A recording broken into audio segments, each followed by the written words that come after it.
Hello and welcome to Challenge 4 of Coding with Scratch. The last couple of challenges we looked at arcade style games with maze and horde game, but now we want to add some more stories to our game. Any good game is going to have some kind of a storyline, some kind of a plot with characters that kind of puts the action in perspective, whether you're saving the universe or even if you're just birds angry because someone stole their eggs. You've got to have that story there. Now, Scratch is a great tool for telling stories. You can use it lots of ways. Here's a great one. I'm Piggy. I'm Ralph. What's that? A conch shell.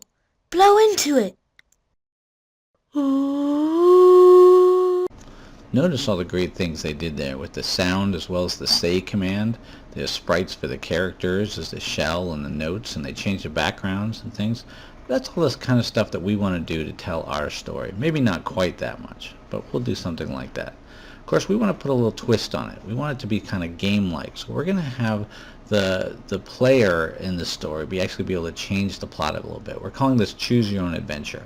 So we're going to make a story that has several possible endings depending on what the player decides to do.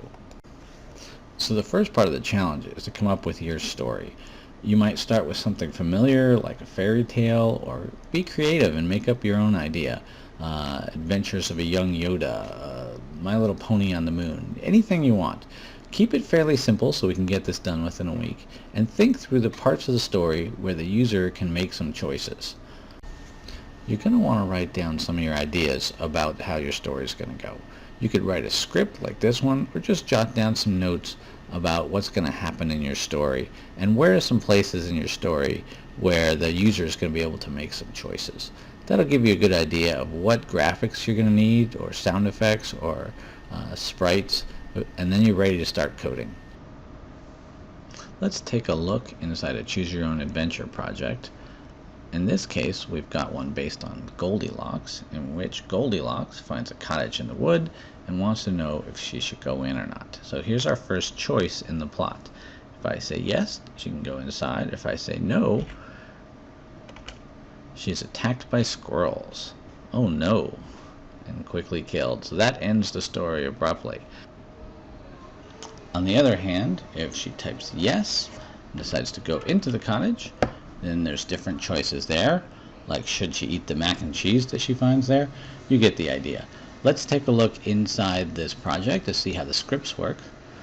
The key thing for telling stories is to make sure all of your sprites appear only when they should. For example, Goldilocks, when the green flag is clicked, she's always going to hide. In fact, every sprite has this same script, so everybody starts hidden. Then we use the broadcast message to decide when each sprite should appear. We also use broadcast to control when the backdrops change. So for example, on the green flag, we switch to the first backdrop, and when it gets the message inside, it switches to the second backdrop. So we use the message command just like a director in a play would tell the characters when to appear on stage. An important part of this is you want to make sure that they look the right way, so make sure their costumes are correct and their location is correct. So I use the go to command here to put the sprite on the screen at the appropriate place. Then we also use wait and other commands to make sure things are sequenced accordingly. And finally, when we want to have the user choose something about the story, we're going to use the ask block. The ask block is under sensing. It's right here. It says ask. There's two parts to it. First is the ask, where you type the question, and here I wrote go in, Y for yes, N for no, and then the user is going to type something. What the user types is put into a variable called answer. So we have the answer block here, or the answer variable.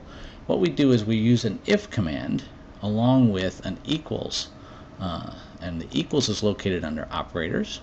That's this one here. So we want to say is if the answer equals